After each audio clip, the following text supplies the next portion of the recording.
Assalamualaikum warahmatullahi wabarakatuh. Perkenalkan, nama saya Wahyudin Hidayatpulu dengan NIM 20121039. Video ini saya buat dengan tujuan untuk memenuhi tugas dari mata kuliah konsep dasar sains. Oke, untuk mempersingkat waktu langsung saja ke pembahasannya. Gaya. Gaya adalah dorongan atau tarikan, gerakan mendorong atau menarik yang menyebabkan benda bergerak disebut gaya. Gaya yang dikerjakan pada suatu benda akan mempengaruhi benda tersebut. Faktor-faktor yang mempengaruhi gaya, yang pertama gaya gravitasi bumi, yang kedua gaya dorong dan gaya tarik. Macam-macam gaya dalam kehidupan. Yang pertama gaya otot, merupakan gaya yang dihasilkan oleh tenaga otot. Yang kedua gaya gesek, merupakan gaya yang terjadi karena bersentuhannya dua permukaan benda. Yang ketiga gaya magnet, merupakan gaya yang ditimbulkan oleh tarikan atau dorongan dari magnet. Yang keempat gaya gravitasi, merupakan gaya yang ditimbulkan oleh tarikan bumi. Yang kelima gaya listrik, merupakan gaya yang terbentuk pada benda yang bermuatan listrik. Pengaruh gaya terhadap benda. Yang pertama, gaya memengaruhi benda diam menjadi bergerak. Yang kedua, gaya membuat benda bergerak menjadi diam. Yang ketiga, gaya mengubah kecepatan gerak benda. Yang keempat, gaya mengubah arah gerak benda. Yang kelima, gaya mempengaruhi bentuk benda. Selanjutnya, materi dan perubahannya. Pengertian materi. Materi adalah suatu yang mempunyai massa dan dapat menempati sebuah ruang. Para ilmuwan melakukan klasifikasi materi bertujuan agar lebih mudah dipelajari dan disusun secara sistematis. Perubahan materi dibagi menjadi dua, yakni yang pertama perubahan fisik dan perubahan kimia. Berdasarkan wujudnya, materi dapat dikelompokkan menjadi padat, mempunyai bentuk yang tetap dan volumenya tetap. Yang kedua, cair, mempunyai bentuk sesuai dengan tempatnya dan volumenya tetap. Selanjutnya, gas, mempunyai bentuk sesuai tempatnya dan volumenya berubah-ubah. Perubahan materi. Wujud materi tidak selalu tetap. Setiap materi yang mendapat perlakuan tertentu pasti akan berubah, baik wujud maupun bentuknya. Perubahan wujud tersebut dapat berlangsung secara fisika, kimia, dan biologi. Yang pertama perubahan fisika, dan yang kedua perubahan kimia, dan yang ketiga perubahan biologi. Faktor perubahan sifat materi. Perubahan sifat materi dapat disebabkan oleh beberapa faktor, yaitu pembakaran, perkaratan oleh oksigen dan air, pemanasan, pembusukan, pendinginan, dan pemberian tekanan. Materi selanjutnya, usaha, energi, dan daya. Usaha. Pengertian usaha dalam fisika selalu menyangkut tenaga atau energi. Apabila sesuatu atau manusia, hewan, dan mesin melakukan usaha, maka yang melakukan usaha itu harus mengeluarkan sejumlah energi untuk menghasilkan perpindahan. Nur Aziza pada tahun 2007 menyatakan, usaha merupakan hasil kali antara gaya dengan perpindahan yang dialami oleh gaya tadi.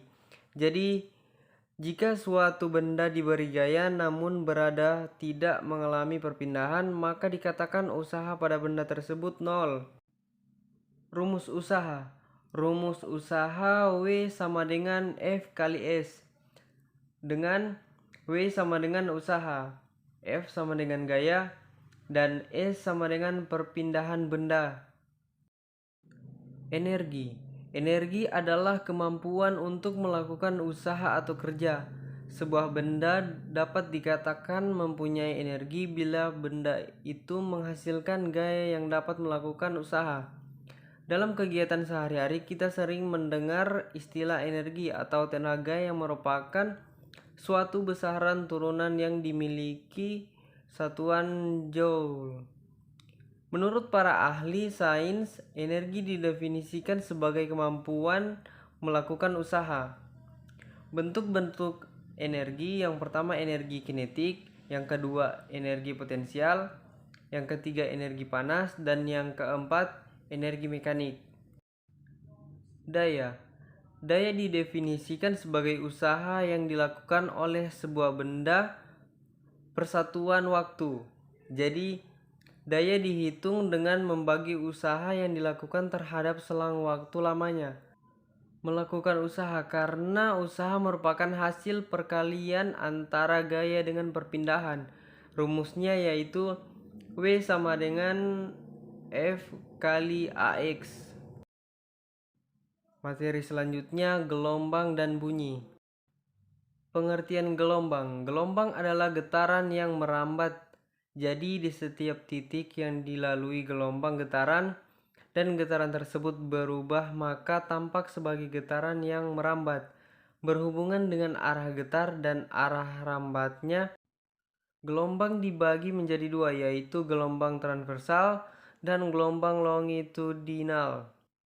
Pengertian bunyi.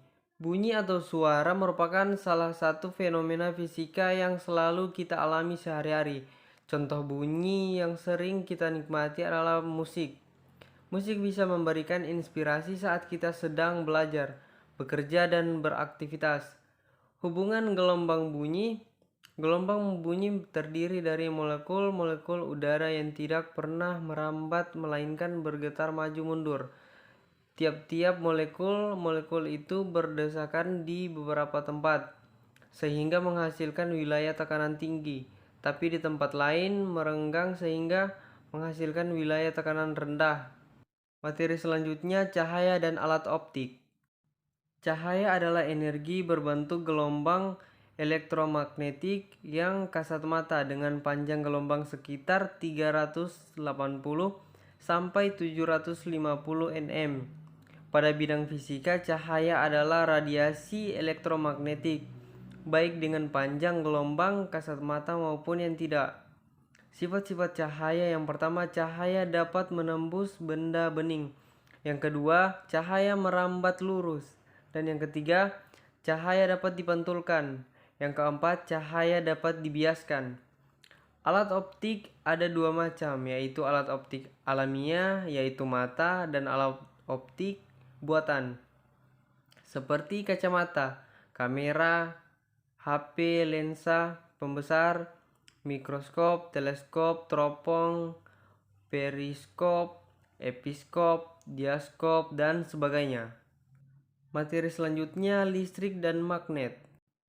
Listrik adalah aliran elektron dari atom ke atom pada sebuah penghantar.